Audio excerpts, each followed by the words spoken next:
Okay, welcome back once again to all my dear students. Today we are going to discuss the last video of chapter number 8, that is the redox reaction. In this video we are going to discuss that which type of redox reaction will be occurring in the different electrodes, right?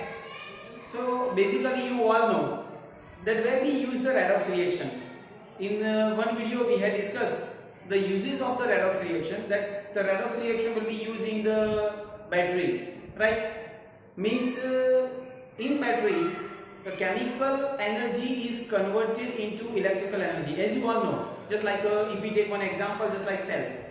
Inside the cell certain solution is there, and in that solution the chemical reaction will be occur so that you can get the electrical current. So here how the chemical reaction will be take place. So let's discuss in this video. We are going to discuss redox reaction on electrode, redox reaction and electrode.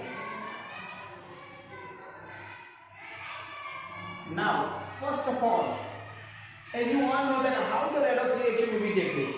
Just like if we take one example, if one beaker is there, एक beaker है और beaker के अंदर मैंने कोई solution लिया है. देखो यहाँ पे एक सॉल्यूशन है. If you take this example, just like ये सॉल्यूशन जो है वो कॉपर सल्फेट का है और इसके अंदर मैंने एक इलेक्ट्रोड इमर्स किया है, राइट? और ये इलेक्ट्रोड है जिंक का. तो क्या होगा? There is certain chemical reaction will be occur. तो अगर ये सॉल्यूशन अगर ब्राउन रंग का है तो इसके ऊपर ये जो इलेक्ट्रोड है उसके ऊपर ब्राउन रंग डिपॉजिट होगा. किसका? तो कॉपर का. So that the solution of the copper sulphate is become colourless. क्यों? क्योंकि कॉपर सल्फेट के सॉल्यूशन और जिंक का जो इलेक्ट्रोड है उनके बीच क्या हुआ? Chemical reaction. And which type of chemical reaction will be occur? That reaction is said to be the redox reaction. उसको क्या बोलते हैं हम? redox reaction. तो कैसा? एक का ऑक्सीडेशन और एक का रिडक्शन. तो किसका ऑक्सीडेशन होगा और किसका रिडक्शन होगा ये हमको मालूम होना चाहिए. तो यहाँ पे जिंक का ऑक्सीडेशन होता है. ऑक्सीडेशन किसका होगा? तो जिंक का. कैसे? तो Zn solid it will gives what? Zn plus 2 aqueous, क्योंकि उसका चार्ज कितना है? 2 and 2 इलेक्ट्रॉन. भाई जब भी किसी रिएक्टेंट जब भी ऑक्सीडेशन हो ना, तब it has a tendency to donate the electron. अगर कोई न्यूट्रल एटम है वो डोनेट करता है इलेक्ट्रॉन को, it becomes a positive charge and such a reaction is said to be the oxidation reaction. उसको क्या बोलते हैं हम? Oxidation reaction. और रिडक्शन रिएक्शन किसको बोलते हैं? तो रिडक्शन किसका होगा? तो यहाँ पे रिडक्शन होगा कॉपर का. तो Cu plus 2 aqueous plus 2 electron, it will give Cu solid, right? Is it clear? And if you यहाँ पे अगर मुझे सेल रिएक्शन लिखनी है तो कैसे लिख सकता हूँ? Zn solid plus Cu plus 2 aqueous gives Zn plus 2 aqueous plus Cu solid. और इसको हम बोलते हैं डैनियल सेल. क्या बोलते हैं? Daniell cell. वो हम बाद में पढ़ेंगे, पर अभी आपको मालूम होना चाहिए कि जिंक का क्या हुआ? ऑक्सीडेशन हुआ. तो जिसका ऑक्सीडेशन होता है वो इलेक्ट्रॉन डोनेट करता है, और कॉपर का क्या हुआ? रिडक्शन हुआ. और जिसका रिडक्शन होता है वो इलेक्ट्रॉन गेन करता है, right? So this is how the oxidation and the reduction reaction can be occur. Understand? Is it clear? Now किसका ऑक्सीडेशन होगा और किसका रिडक्शन होगा हम देखते हैं. अगर यहाँ पे अगर मैं कॉपर सल्फेट की बजाय अगर मैं जिंक सल्फेट का सॉल्यूशन लेता हूँ और ये इलेक्ट्रोड है, उसके वजह से मैं कॉपर का इलेक्ट्रोड लेता हूँ, तो क्या होगा? रिएक्शन होगी कि नहीं होगी? तो ये हमको मालूम होना चाहिए कि किसकी रिएक्टिविटी ज्यादा है वो क्या होगा? उसका कैथोड पे क्या होगा? रिडक्शन. हमको रिएक्टिविटी सीरीज आप सब लोग ने स्टैंडर्ड 10th में पढ़ी होगी कि रिएक्टिविटी सीरीज, यहां पे देखो ये इंपॉर्टेंट है. रिएक्टिविटी सीरीज यहां पे लिख ना करता कानाए करू व्हाट मग आल जिंक फेनिंग सन पबमा हाईवे थ्रू गया ત્યાં તમે ખૂબ હગ અને this is the reactivity series, and how you can remember this reactivity series? Let us see that એક વાર લીક ના કરતા કાનાએ કહ્યું મગ આલ. એક વાર લીક ના કરતા કાનાએ કહ્યું મગ આલ. ઝિંક ફેની સન પબમાં હાઈવે થ્રુ ગયા. ઝિંક ફેની સન પબમાં હાઈવે થ્રુ ગયા. ત્યાં તેમને કુ હગ હગ આવ્યું. ત્યાં તેમને કુ hug I. Understand? So this is how you remember this reactivity series. Now, if you want to write the reduction potential, तो reduction potential क्या होगा? देखते हैं हम reduction potential. तो यहाँ पे देखो reduction potential ये सब है ना, उसका reduction potential क्या आएगा? तो ये सब का नेगेटिव है. हाइड्रोजन का क्या है? जीरो वोल्टेज है, और इसका क्या है? पॉजिटिव है. राइट? तो यहां से हम ऐसा कह सकते हैं कि जिसका रिडक्शन पोटेंशियल नेगेटिव है, जिसका कम है, वो कहां पे आएगा? तो वो यहां पे एनोड पे जाएगा. और एनोड पे क्या होगा? तो हमको मालूम है कि ऑक्सीडेशन. राइट?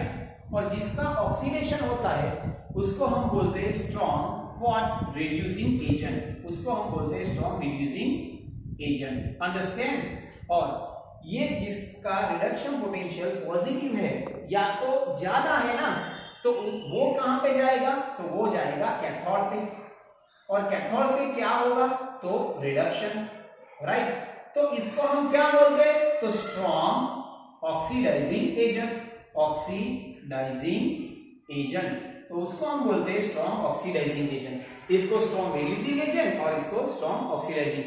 तो एक बात यहां से क्लियर हो गई कि जिसका रिडक्शन पोटेंशियल ज्यादा है उसको हम बोलते हैं स्ट्रॉन्ग ऑक्सीडाइजिंग एजेंट, और जिसका रिडक्शन पोटेंशियल कम है उसको हम बोलते हैं स्ट्रॉन्ग रिड्यूसिंग एजेंट. तो कैसे पता चलेगा कि किसका रिडक्शन पोटेंशियल ज्यादा और कम? तो you have to remember only this series. It is easy to remember this series. एक बात लीक ना करता कानाए कह્યું મગ આલ. एक बात लीक ना करता कानाए कह્યું મગ આલ. ઝિંક ફેની कौन? ઝિંક ફેની સન પબમાં. ઝિંક ફેની સન પબમાં હાઈવે થ્રુ ગયા. ત્યાં તેમને કુ હગ હગ આવ્યું. ત્યાં તેમને કુ હગ હગ આવ્યું. अंडरस्टैंड?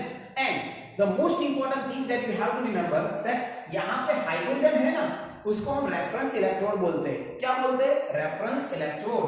Why reference electrode? क्यों? क्योंकि हाइड्रोजन का रिडक्शन पोटेंशियल की वैल्यू कितनी है? 0 वोल्ट. अगर हम एग्जांपल लेते हैं कि कोई भी फैन है घर पे, तो उसको ऑन करना है तो दो वायर आता है. One is a neutral and second one is a face. तो फेस में 230 वोल्टेज है और न्यूट्रल में 0 वोल्टेज है. क्यों? क्योंकि अगर 0 वोल्ट नहीं देते तो भी फैन ऑन नहीं होगा, क्योंकि कोई भी इलेक्ट्रिकल अप्लायंसेस पोटेंशियल डिफरेंस से काम करते हैं. तो potential difference means 0 minus 230, so that is equals to 230 volt. Understand? So potential difference means अगर दोनों पिन में 230 वोल्टेज है तो पोटेंशियल डिफरेंस विल बी 0. तो अगर पोटेंशियल डिफरेंस 0 आएगा तो हम ऐसा कह सकते हैं कि यहाँ पे कोई भी अप्लायंसेस ऑन होगा नहीं. Right?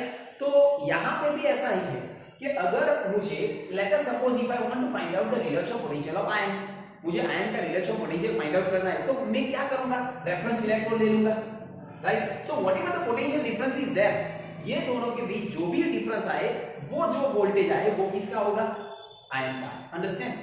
So at present you have to remember that only this hydrogen is used as a reference electrode. Hydrogen हम रेफरेंस इलेक्ट्रोड के लिए यूज करते हैं, और रेफरेंस इलेक्ट्रोड बोले तो उसके हिसाब से हम किसी भी मेटल का रिडक्शन पोटेंशियल फाइंड आउट कर सकते हैं. Right? Is it clear? So note down, and then after we are going to discuss about the galvanic as well as the Daniell cell or photovoltaic cell. First of all, note down all these things.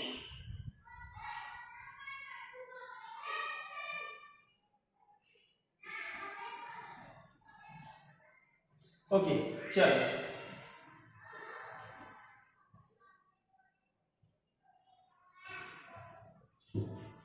Next हम देखते हैं, अगर यहां पे मैं लिखता हूं Daniell cell, or you can also say it as a galvanic cell. galvanic cell, उसको galvanic cell भी बोलते हैं और इलेक्ट्रोकेमिकल सेल भी बोलते हैं। galvanic सेल कैसा होता है, देखो यहां पे कि अगर मैंने एक बीकर लिया, ये इंपॉर्टेंट है राइट, इस बीकर में एक सॉल्यूशन में लेता हूं, ये दूसरा बीकर लिया यहां पे और ये दूसरा बीकर में भी मैं सॉल्यूशन लेता हूं राइट। दो बीकर है, यहां पे मैंने इलेक्ट्रोलाइट सॉल्यूशन लिया है, यहां पे भी मैंने इलेक्ट्रोलाइट सॉल्यूशन लिया है। यहां पे देखो, यहां पे मैंने लिया है जिंक सल्फेट का सॉल्यूशन और यहां पे मैंने लिया है कॉपर सल्फेट का सॉल्यूशन राइट। और इस जिंक सल्फेट का सॉल्यूशन में मैंने एक इलेक्ट्रोड इमर्स किया है जिसको मैं बोलता हूं जिंक इलेक्ट्रोड, और कॉपर सल्फेट के सॉल्यूशन में मैंने एक कॉपर का इलेक्ट्रोड इमर्स किया है जिसको मैं बोलता हूं कॉपर राइट। और इन दोनों के बीच में एक कंडक्टिंग वायर है, conducting wire will be connected through the galvanometer और फिर बाद में यहां पे कनेक्ट होता है। तो अभी क्या होगा, देखो जिंक सल्फेट के सॉल्यूशन में जिंक का इलेक्ट्रोड जब मैं इमर्स करूंगा तो यहां पे एक रिएक्शन होगी। क्या होगा, एक reaction, this solution is become the positive charge. क्यों, क्योंकि यहां पे ये क्या करेगा, Zn+2 Zn+2, ये सॉल्यूशन Zn+2 Zn+2 वाला बन गया और फिर बाद में यहां से क्या निकला, electrode right. So it carries a partial, this is anode and this is what, cathode right. Is it clear? तो यहां पे क्या होगा, this is the negative charge and this is the positive charge okay. और यहां पे भी redox reaction हुई, केमिकल रिएक्शन हुई, तो इसने क्या किया कि यहां से क्या छूटा, SO4 SO4 और ये क्या हुआ, plus plus plus plus charge. तो अभी क्या करेगा कि ये जो इलेक्ट्रॉन है, ये electron it will be move in this direction, ये इलेक्ट्रॉन यहां से यहां आया right. Why, because copper has a tendency to gain the electron right. तो कॉपर क्या करेगा कि इलेक्ट्रॉन को ले लेगा। तो अगर इलेक्ट्रॉन की डायरेक्शन एनोड से कैथोड है तो मैं अगर करंट की डायरेक्शन कौन सी होगी, तो यहां पे करंट की डायरेक्शन ये होगी, करंट कहां से कहां फ्लो होगा, कैथोड से एनोड तक right. And electron will be flow from anode to cathode right. You all know, you have studied in the physics that if the electron will be move in this direction then the current will be move in the reverse direction right। so यहां पे अगर क्या होगा, इस solution, ये solution क्या बन गया, नेगेटिव चार्ज, ये सॉल्यूशन क्या बन गया, पॉजिटिव चार्ज, इसमें पॉजिटिव आ गए, इसमें नेगेटिव आ गए। अब क्या होगा कि अगर इलेक्ट्रिक करंट और कौन सी रिएक्शन हुई, यहां पे क्या हुआ, तो देखो यहां पे ये रिएक्शन होगी कि Zn solid gives Zn+2 aqueous और 2 इलेक्ट्रॉन, और इसको मैं बोलता हूं ऑक्सीडेशन, इसको क्या बोलता हूं, ऑक्सीडेशन। और यहां पे क्या हुआ, रिडक्शन, कैसे, Cu+2 aqueous +2 electron it will give Cu solid. यहां पे देखो, इसको मैं बोलता हूं रिडक्शन। ये देखो, इसने इलेक्ट्रॉन डोनेट किया, ये देखो इलेक्ट्रॉन जा रहा है यार, और इसने इलेक्ट्रॉन गेन किया, कॉपर ने इलेक्ट्रॉन गेन किया, तो जो इलेक्ट्रॉन गेन करता है उसको मैं बोलता हूं रिडक्शन, और जो डोनेट करता है उसको मैं बोलता हूं ऑक्सीडेशन। और if you want to write down the cell reaction और डैनियल, तो ये डैनियल रिएक्शन हो गई एनोड और कैथोड के ऊपर। तो सेल रिएक्शन मुझे लिखनी है तो कैसे लिख सकता हूं, तो यहां पे Zn तो आ गया और रिडक्शन वाली Cu+2 aqueous +2 electron it will give Cu solid. अब देखो कि सेल रिएक्शन और you can also say it is a redox reaction.